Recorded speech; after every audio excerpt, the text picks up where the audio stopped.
Hello friends, स्वागत है आप सभी का आपके अपने यूट्यूब चैनल के शर्मा 620 में। आज अपन पढ़ेंगे कोडिंग और डिकोडिंग।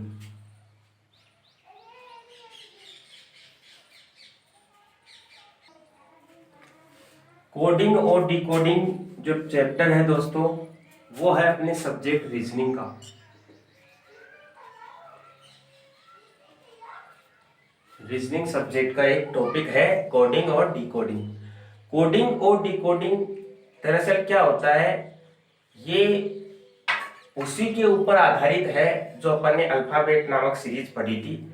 अल्फाबेटिकल सीरीज का ही मानो एक टॉपिक है कोडिंग और डिकोडिंग। कोडिंग और डिकोडिंग अपन पढ़ते हैं दोस्तों तीन तरीकों से। तीन पार्ट में ये पढ़ी जाती है। एक तो होता है लेटर बेस्ड,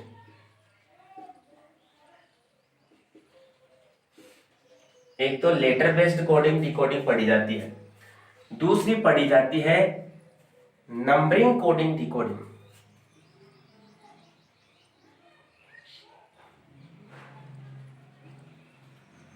और तीसरी पढ़ी जाती है अपने पास मिक्स्ड कोडिंग।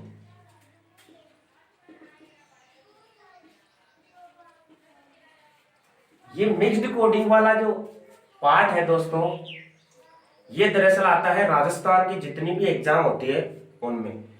और जो लेटर बेस्ड और जो न्यूमेरिकल बेस्ड जो कोडिंग होती है, ये अपने आता है सेंट्रल गवर्नमेंट की जितनी भी एग्जामें होती है उनमें। इन दोनों से खास तौर पे ज्यादा से ज्यादा क्वेश्चन पूछे जाते हैं। जबकि मिक्स्ड क्वेश्चन सेंट्रल गवर्नमेंट की कोई भी एग्जाम में मिक्स्ड नंबर से या मिक्स्ड कोडिंग से क्वेश्चन नहीं पूछे जाते हैं। क्वेश्चन पूछे जाते हैं केवल सेंट्रल गवर्नमेंट में लेटर कोडिंग और नंबर कोडिंग से। और जो ये मिक्स्ड कोडिंग है दोस्तों, मिक्स्ड कोडिंग से क्वेश्चन पूछे जाते हैं जितने भी स्टेट गवर्नमेंट की एग्जाम होती है उन सभी में मिक्स्ड कोडिंग से क्वेश्चन पूछे जाते हैं। तो ये तीन तरह की कोडिंग अपने को पढ़ना होता है दोस्तों। अब इनमें क्वेश्चन किस तरीके से आते हैं वो मैं बताता हूं आपको। क्वेश्चन दे दिया जैसे अपने को HAND, अपने को क्वेश्चन दे दिया HAND और इसको लिख दिया IBOE। HAND अपने को क्वेश्चन दे दिया और इसको लिख दिया IBOE। तो अब अपने को इसमें पहचान करनी है कि ये HAND को IBOE कैसे लिख दिया या क्यों लिख दिया, किस कंडीशन के ऊपर इसको यहां लिख दिया, किस तरीके से इसको यहां लिख दिया, कौन से पैटर्न के आधार पे ये क्वेश्चन यहां ऐसा बना, किस पैटर्न के आधार पे इस H को I लिखा गया है, इस A को B लिखा गया है, इस N को O लिखा गया है और इस D को E लिखा गया है। ऐसा कौन सा तरीका है जिसके आधार पे अपने को अगर ये दिया जाए और उसको ये लिख दिया जाए। तो दरअसल इस तरह के क्वेश्चनों का दोस्तों करने का तरीका होता है, सबसे पहले अपने को पहचान करनी होती है कि ये कौन सी कोडिंग के ऊपर आधारित है। तो ये कोडिंग है दोस्तों लेटर बेस्ड कोडिंग। अब लेटर बेस्ड कोडिंग जो होती है वो अपन 6 तरीकों से पढ़ते हैं। लेटर बेस्ड जो कोडिंग होती है वो अपन 6 तरीकों से पढ़ते हैं। तो इसमें जो पहला तरीका है वो है दोस्तों फॉरवर्ड बेस्ड के ऊपर आधारित है पहला तरीका। यानी इसमें जो पहला नंबर है वो अगले नंबर के ऊपर बढ़ता जाता है। पहला नंबर अगले नंबर से बढ़ता जाता है HIABNODE। इस तरह के क्वेश्चनों में क्या होता है दोस्तों, ये जरूरी नहीं होता है कि ये +1 के साथ आगे बढ़े। ये जरूरी नहीं होता है कि ये +1 के साथ आगे बढ़े। +1 +1 +1 फॉरवर्ड कोडिंग जो भी होती है उसमें जरूरी ये होता है कि उसमें +1 के साथ आगे ना बढ़ते हुए जितने अक्षरों का गैप चलता जाता है वो गैप सभी अक्षरों के साथ चलना चाहिए। प्रथम अक्षर के साथ जो गैप चल रहा है उन सभी अक्षरों के साथ वही गैप फॉरवर्ड के साथ आगे चलना चाहिए। फॉर एग्जाम्पल अगर इसको अपन देखें तो H से I तक पहुंचने के लिए इसने सहारा लिया 1 अंक का, और A से B तक पहुंचने के लिए इसने सहारा लिया 1 अंक का। इसी तरह से इसने N से O तक पहुंचने पर सहारा लिया 1 अंक का, और इसने D से E तक पहुंचने के लिए सहारा लिया 1 अंक का। इस तरह के क्वेश्चनों को अपन फॉरवर्डिंग कोडिंग के अंदर या फॉरवर्ड बेस्ड के आधार पर पढ़ते हैं।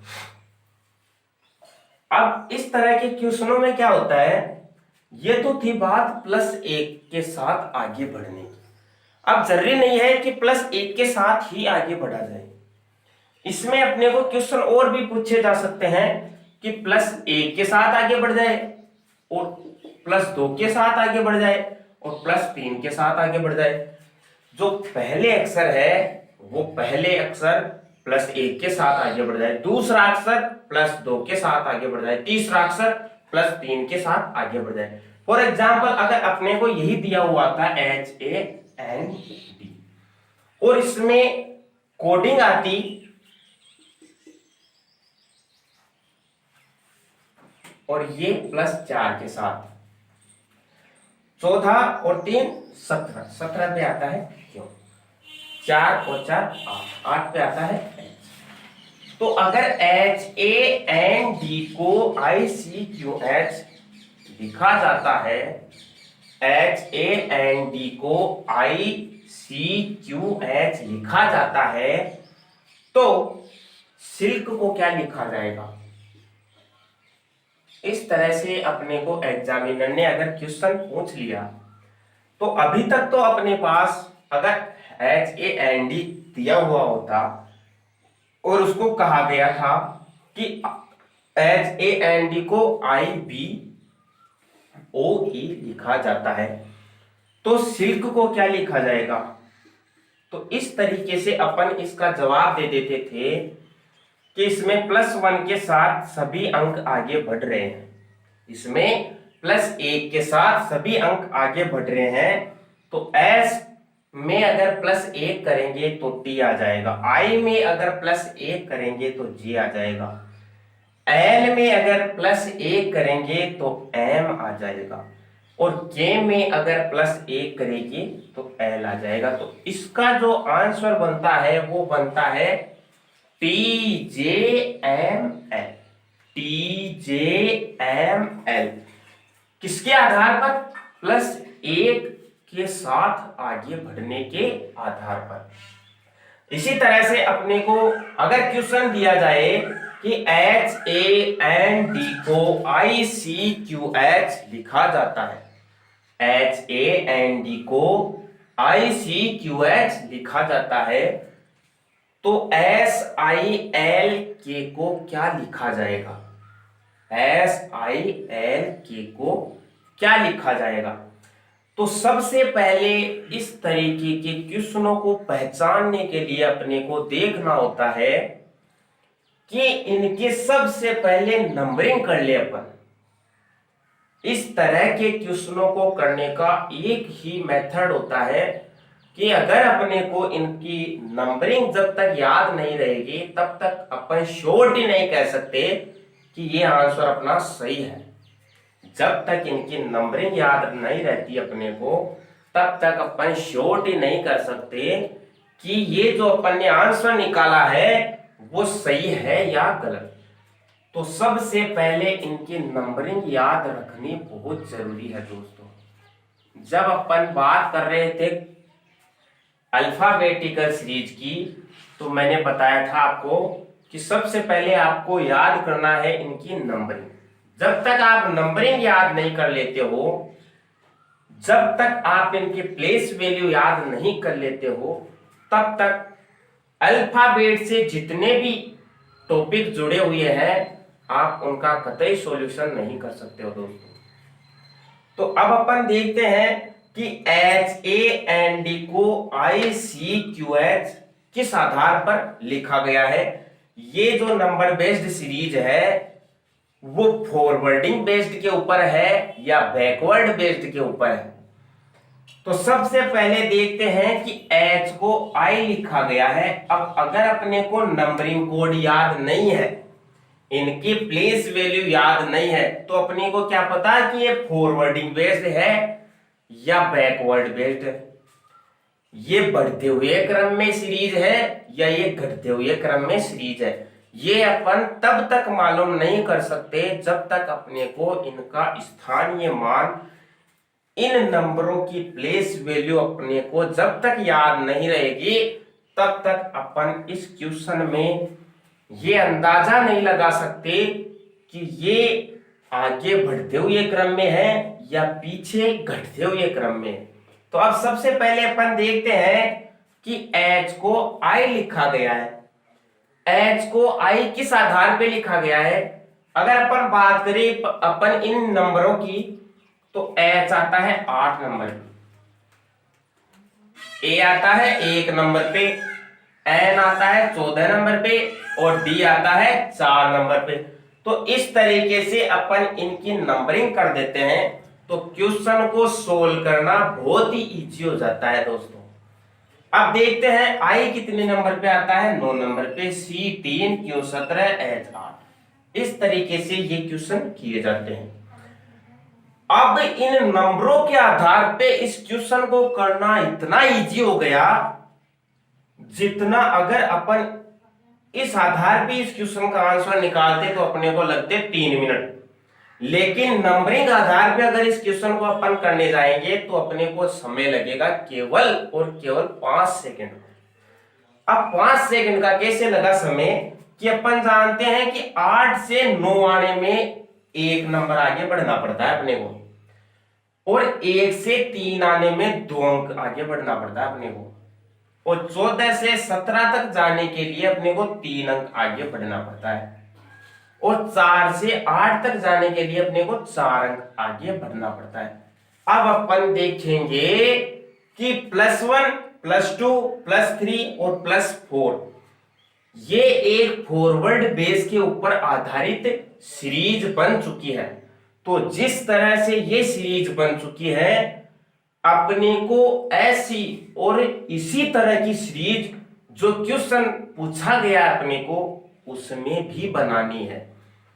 तो अपन पहले इनकी नंबरिंग कर लेते हैं, और इनके नंबरिंग करने के उपरांत अपने को ध्यान हो जाता है कि सीधा सा इनका नंबर ना लिखते हुए सबसे पहले इनकी कोडिंग की जाए। अपन देखते हैं कि 19 से सबसे पहले 1 अंक आगे बढ़ रहा है तो 20 पे संख्या आ जाएगी, और फिर 2 अंक आगे बढ़ रहा है तो 9 से अगर 2 अंक आगे बढ़ेंगे तो अपना आ जाएगा नंबर 11। फिर 3 अंक आगे बढ़ रहा है तो 12 से अगर 3 अंक आगे बढ़ेंगे तो अपने पास आ जाएंगे 15। फिर 4 अंक आगे बढ़ रहा है तो 11 से अगर 4 अंक आगे बढ़ेंगे तो अपने पास आ जाएंगे 15।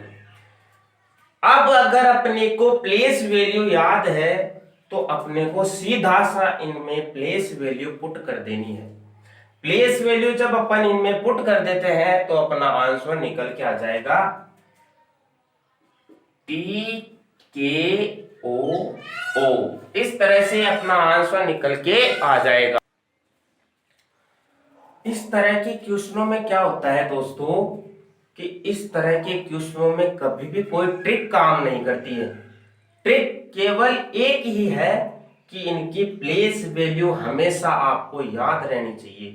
प्लेस वैल्यू अगर आपको याद है तो इन क्वेश्चनों को आप देखने से पहले सोल्व करने की ये मेरी गारंटी है। अब अपन देखते हैं कि ये क्वेश्चन किस तरीके से क्वेश्चन परीक्षा में पूछे जाते हैं। तो परीक्षा में क्वेश्चन पूछने के लिए जरूरी नहीं है कि एग्जामिनर 1, 2, 3 और 4 के साथ आगे बढ़े। एग्जामिनर आगे बढ़ सकता है +4, +3, +2 और +1 के साथ भी आगे बढ़ सकता है। एग्जामिनर को अगर फॉरवर्डिंग बेस के ऊपर आगे बढ़ना है, आगे क्वेश्चन पूछना है, तो जरूरी नहीं है कि आपको 1 से आगे बढ़ते हुए 2, 2 से आगे बढ़ते हुए 3, 3 से आगे बढ़ते हुए 4 और 4 से आगे बढ़ते हुए 5 इस तरीके से क्वेश्चन पूछे। जरूरी ये भी हो सकता है कि 5 से 4, 4 से 3, 3 से 2 और 2 से 1। ये भी एक फॉरवर्डिंग पेज के ऊपर ही आधारित है दोस्तों क्वेश्चन। इसको अपन ये नहीं कह सकते कि ये बैकवर्ड क्वेश्चन के ऊपर आधारित है या बैकवर्ड तरीके के ऊपर आधारित है, ये नहीं कह सकते, क्योंकि बैकवर्ड जब भी कोई तरीका यूज करता है एग्जामिनर तो उसमें -3, -2, -1 इस तरीके से क्वेश्चन पूछे जाएंगे। अब अपन देखते हैं कि एक क्वेश्चन अगर अपने को दे दिया,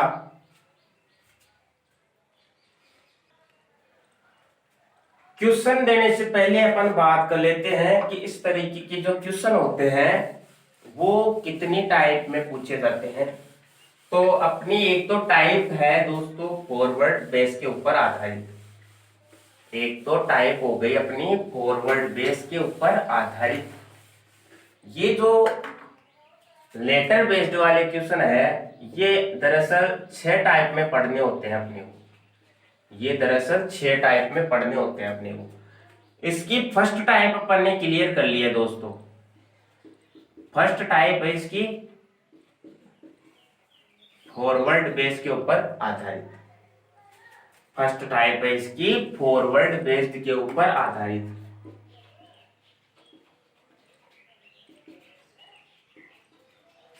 और जो इसकी सेकंड टाइप है दोस्तों वो अपन बात करेंगे बैकवर्ड बेस्ड के ऊपर आधारित।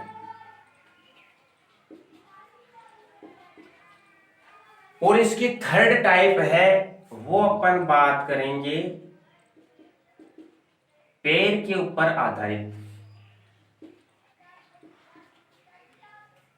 थर्ड टाइप है वो है पेयर के ऊपर आधारित। सॉरी, तो अपन बात कर लिए फॉरवर्ड बेस्ड के ऊपर आधारित। अब अपन बात करते हैं बैकवर्ड बेस्ड के ऊपर आधारित। फॉर एग्जाम्पल अपने को क्वेश्चन दिया गया है सिल्क,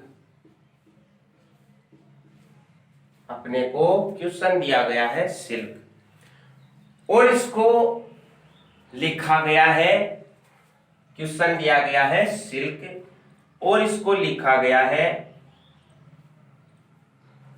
RH के जी। अपने को क्वेश्चन दिया गया है SIL के और इसको लिखा गया है RH के जी। और अपने को पूछा क्या गया है HAND। यदि क्वेश्चन पूछा गया है कि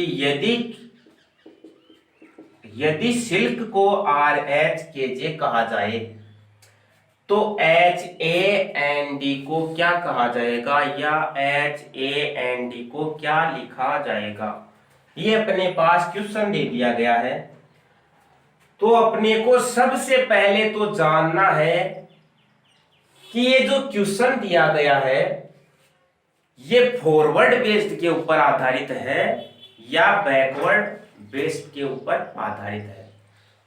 तो क्वेश्चन को देखते ही पता चल जाता है, कैसे, इसकी नंबरिंग के आधार पर। अगर अपने को इनकी नंबरिंग मालूम है 19, 9, 12, 11, 18, 8, 11 और 10, यदि अपने को इनकी नंबरिंग मालूम है तो क्वेश्चन को देखते ही मालूम चल जाता है कि ये फॉरवर्ड बेस्ड के ऊपर आधारित है या बैकवर्ड बेस्ड के ऊपर आधारित है।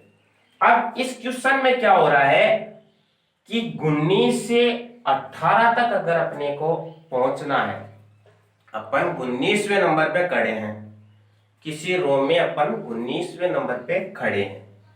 अगर अपने को 18वें नंबर पे जाना है तो अपने को बैकवर्ड जाना पड़ेगा कि नहीं, जाना पड़ेगा, श्योर है।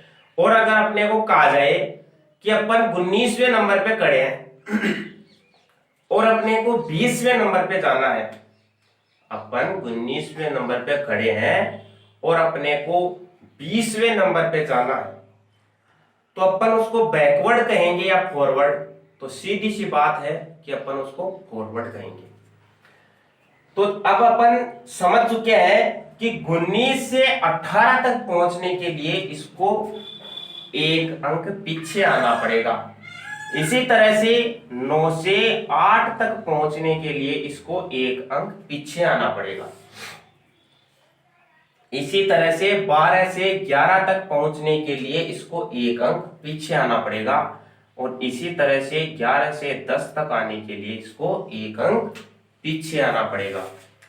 तो ये अपन ने जान लिया कि अपने क्वेश्चन का जो पैटर्न था वो किस आधार पे था। अब क्वेश्चन का पैटर्न जानने के बाद अपन देखेंगे कि अपने को ये जो H A N D दिया हुआ है, इस H A N D को भी उसी तरह से उसी क्रम में रखना है जिस क्रम में अपने को क्वेश्चन दिया हुआ था। तो हम देखते हैं कि सबसे पहले इनकी नंबरिंग करनी होती है। अपने सबसे पहले इनकी नंबरिंग करनी होती है। तो नंबरिंग जब अपन करेंगे इसकी, तो ये हो गई इसकी नंबरिंग। मैं कहता हूं जब तक अगर आपको इनके प्लेस वैल्यू याद है तब तक आप इन क्वेश्चनों को देखते ही सोल्व कर सकते हो, लेकिन जब तक आपको इनकी नंबरिंग याद नहीं है तब तक आप इन क्वेश्चनों को करने के लिए हमेशा लटकते रहोगे। क्वेश्चन कराने का जो मेरा तरीका है, जो मेरा मेथड है, वो केवल और केवल आपको सिखाने का मेथड है।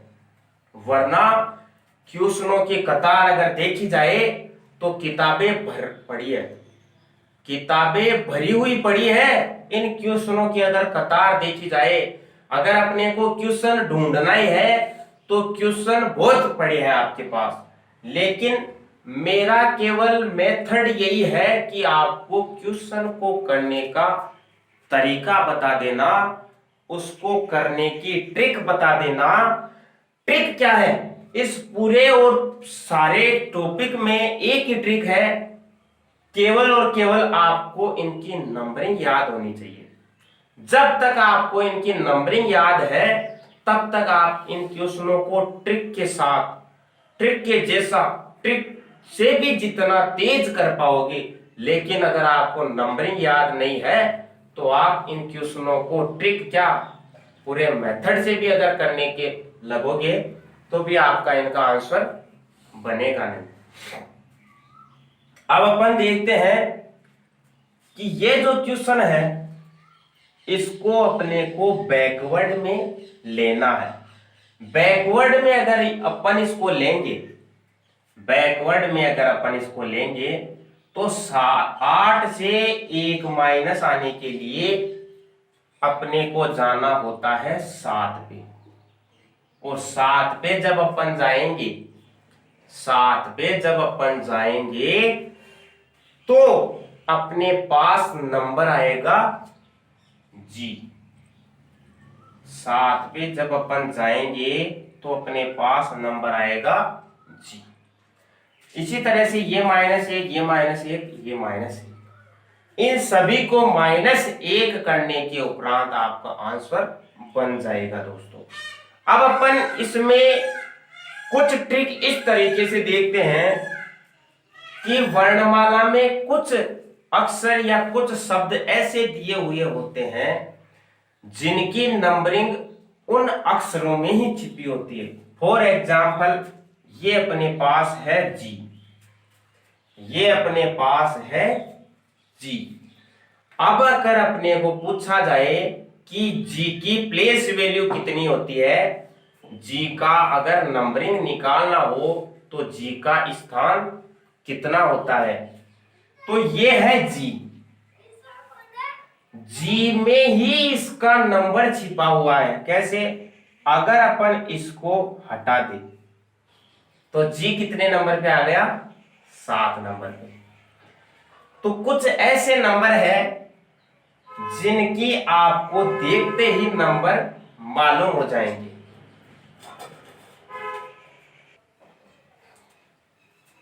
और इसी तरह से अगर अपन बात करें तो ये है एच।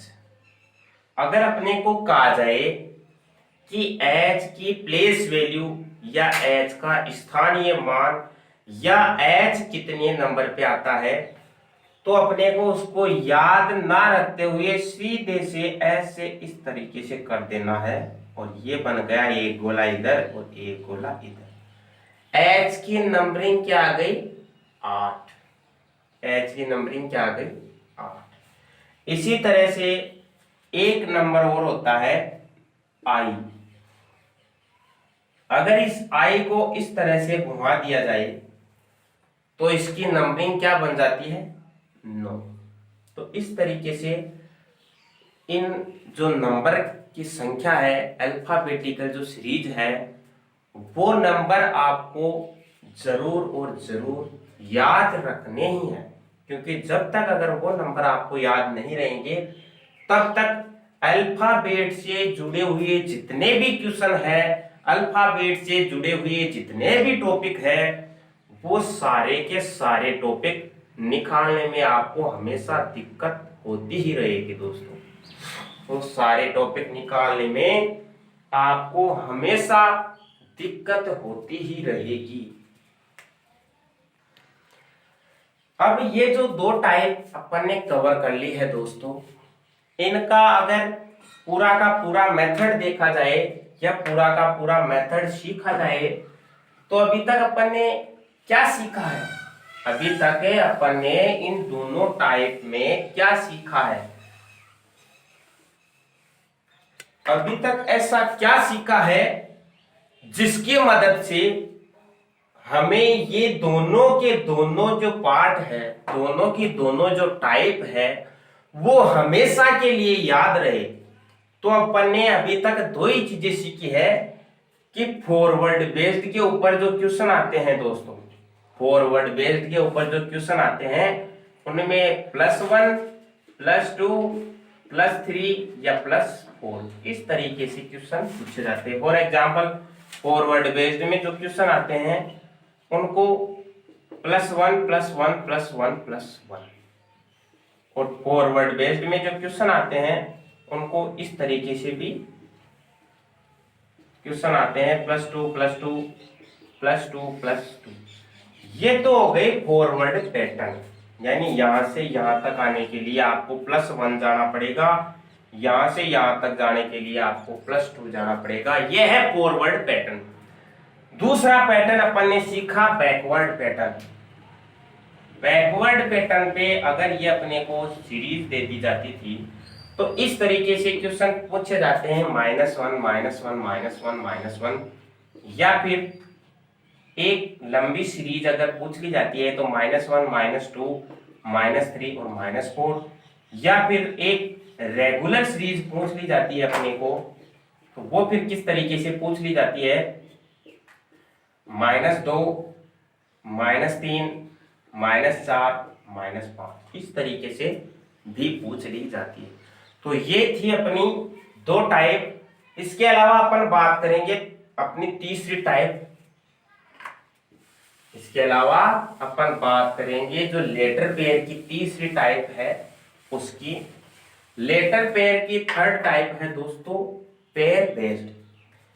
किस तरीके के आधार पे पेयर बेस्ड वाले जो क्वेश्चन है वो बनते हैं?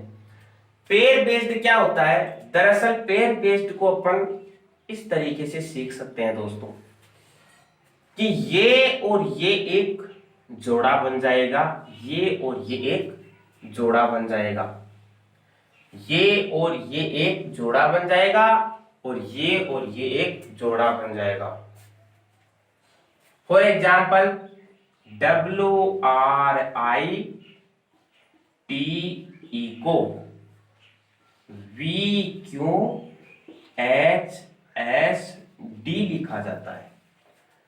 WRITE को VQHSD लिखा जाता है। ये अपने को एक क्वेश्चन दिया हुआ है और मैं आपको पूछ लेता हूं कि ये किस पैटर्न के ऊपर आधारित है। तो आप, जब मैं आपको पढ़ा रहा हूँगा पेयर बेस्ड के ऊपर आधारित क्वेश्चन, तो आप इस तरीके के क्वेश्चन जो भी मैं लिखा दूंगा आपको, जब मैं आपको पेयर बेस्ड पढ़ा रहा हूँगा और जो भी क्वेश्चन आपको मैं लिखा दूंगा, आप क्या समझने लगोगे कि इन्होंने लिखाया है अपने को पेयर बेस्ड वाला क्वेश्चन, जबकि ये जो क्वेश्चन है उसकी आपको पहचान करनी है कि ये कौन से बेस्ड के ऊपर आधारित क्वेश्चन है। तो ये क्वेश्चन है दोस्तों -1 -1 -1 -1 और -1 -1 वाली सीरीज किस बेस के ऊपर आधारित होती थी। तो ये सीरीज जो है -1 -1 यानी घटते हुए क्रम में अगर अपने पास कोई सीरीज चल रही है तो हम उसको देखते ही कह देंगे कि वो बैकवर्ड बेस्ड के ऊपर आधारित क्वेश्चन है, जबकि अपन बात कर रहे थे पेयर बेस्ड के ऊपर आधारित क्वेश्चनों की। लेकिन मैंने आपको ये क्वेश्चन क्यों लिखाया, क्योंकि आपको ध्यान रहे कि क्वेश्चन कुछ भी आ सकता है, अपने को क्वेश्चन कुछ भी पूछा जा सकता है, लेकिन अपने को जो मेथड है उस पे ध्यान देना है। मेथड क्या था कि +1 हो रखा है या -1 हो रखा है। +1 अगर हो रखा है तो वो पैटर्न अपने पास आ जाएगा फॉरवर्ड पैटर्न। यदि -1 हो रखा है तो उस पैटर्न को अपन नाम दे देंगे बैकवर्ड पैटर्न। अब अपन बात करते हैं अपनी जो टॉपिक था, अपना जो नेक्स्ट टाइप थी उसकी, ये थी पेयर बेस्ड। पेयर बेस्ड जो क्वेश्चन है वो लिखाता हूं मैं आपको बता देता हूं पहले ही कि अब मैं क्वेश्चन आपको पेयर बेस्ड लिखा रहा हूं। नहीं आप फिर सोचोगे कि ये पेयर बेस्ड है या बैकवर्ड बेस्ड है या फॉरवर्ड बेस्ड है। तो अब मैं आपको क्वेश्चन लिखाता हूं pair based. Pair based question लिखो आप कि HAND को अगर BIEO, HAND को BIEO लिखा जाता है तो SILK को क्या लिखा जाएगा। HAND को यदि BIEO लिखा जाता है तो आप सभी को यह बताना है कि SILK को क्या लिखा जाएगा। तो सबसे पहले इस तरीके के क्वेश्चनों में अपने को जानना होता है कि ये जो पेयर बेस्ड है ये किस आधार पे क्वेश्चन बना हुआ है, इसका निर्माण किस आधार पे किया हुआ है। तो जब कभी भी अपने को क्वेश्चन को इजी बनाना हो तो उसका एक ही तरीका होता है, सबसे पहले इनकी नंबरिंग कर लेनी होती है। नंबरिंग अगर अपन कर लेंगे तो अपना क्वेश्चन जो है और भी इजी हो जाता है। अगर क्वेश्चन इजी हो जाता है तो अपने को क्वेश्चन को करने में और भी मजा आता है दोस्तों। अब अपन देखते हैं कि पेयर जो बेस्ड था उसकी ट्रिक क्या थी, क्रॉस। अब अपन देखते हैं क्रॉस में अगर 8 से 9 तक पहुंचना है, अपने को 8 से 9 तक पहुंचना है तो +1 बढ़ना है, और 1 से 2 तक पहुंचना है तो +1 बढ़ना है। 14 से अगर 15 को बढ़ना है तो +1 के साथ आगे जाना है, और 4 से अगर 5 को बढ़ना है तो +1 के साथ आगे जाना है। यानी क्रॉस टाइप में अपने को एक एक अंक के साथ आगे बढ़ना होता है।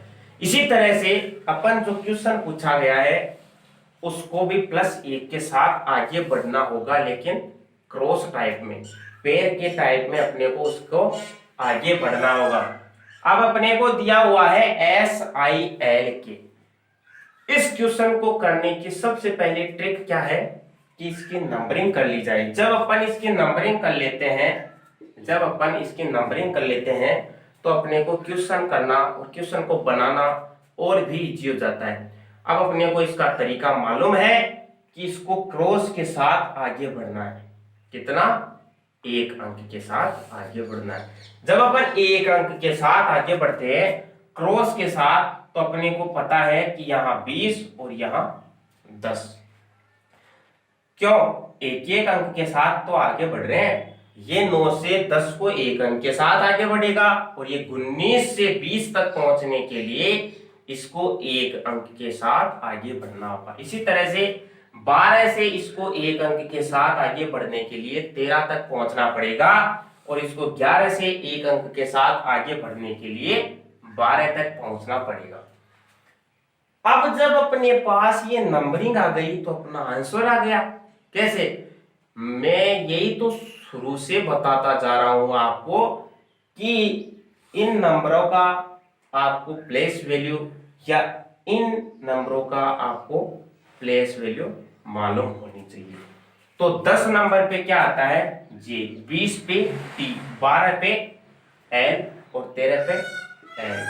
तो ये अपना आंसर आ गया जे टी एल एम। तो इस तरीके से ये क्वेश्चन किए जाते हैं। अब ये जरूरी नहीं होता है कि जब कभी भी अपने पास पेयर वाले क्वेश्चन पूछे जाते हैं तो वो केवल और केवल क्रॉस में ही हो। ये कोई जरूरी नहीं होता है कि जब भी अपने पास क्वेश्चन पूछे जाते हैं तो वो केवल क्रॉस में ही हो। जरूरी नहीं है। क्वेश्चन इस तरीके से भी पूछ लिए जाते हैं।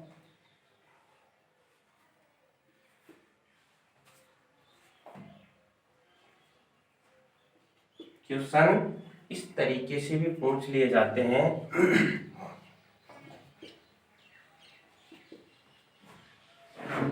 इस तरीके ये अपना क्वेश्चन है।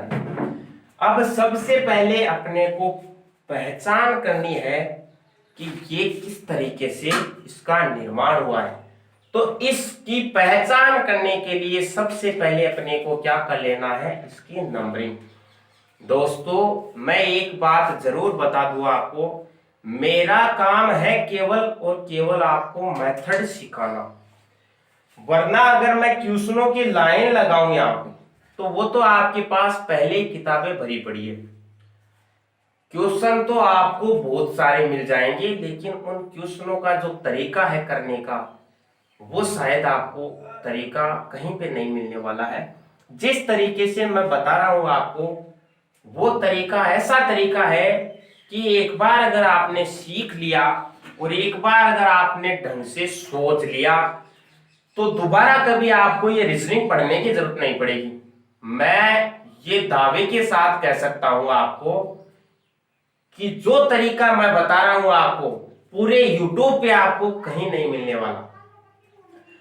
तो अब अपने को देखना है कि A से B तक पहुंचने के लिए, ये तो अपने को मालूम है कि A से अगर D तक जाया जाए तो C से B तक जाने के लिए तो ये तो बैकवर्ड हो गया, ये फॉरवर्ड हो गया।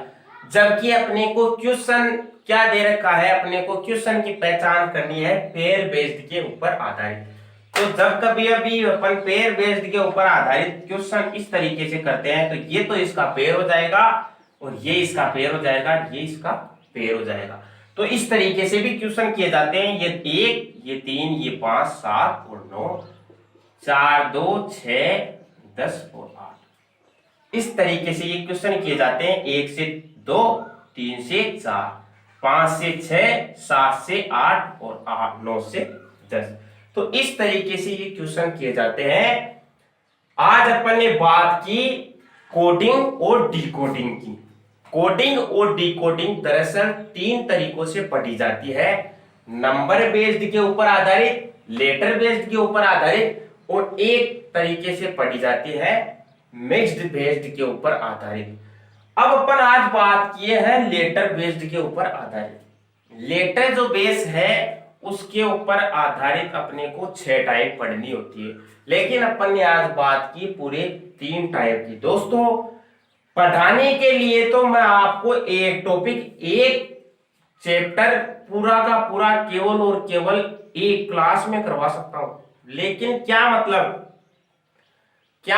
जब तक अपने को वो टॉपिक समझ में ही नहीं आता, चाहे एक दिन में एक ही चीज पढ़ो, लेकिन पढ़ो ऐसा कि उसको दोबारा पढ़ने की जरूरत नहीं पड़े। पढ़ो ऐसा कि आप उस चीज को पढ़ा सको, आप उस चीज को बयां कर सको, आप उस चीज को बता सको। इस तरीके से पढ़ो। तो अपन ने आज बात की है इन तीन टाइप की। पहली टाइप थी अपनी फॉरवर्ड बेस के ऊपर आधारित, दूसरी टाइप थी अपनी बैकवर्ड बेस के ऊपर आधारित, और तीसरी टाइप थी अपनी मिक्स्ड या पेयर बेस्ड के ऊपर आधारित। तो ये तीन टाइप अपन ने आज कवर की है। अगर इन तीनों टाइप में आपको कोई भी क्वेश्चन पूछ लिया जाता है तो आपको उस क्वेश्चन का आंसर बिल्कुल फटाक से देना है। क्यों? क्योंकि आपने सीखा ही कुछ इस तरीके से है। तो आज अपन इस टॉपिक को यहीं विराम देते हैं दोस्तों। कल इसी टॉपिक के साथ अपन आगे बढ़ेंगे। और अगर आपको मेरा तरीका पसंद आया हो दोस्तों, तो इस जो चैनल है अपना के शर्मा 620, इसको सब्सक्राइब करना ना भूले और बेल आइकन को दबाना ना भूले।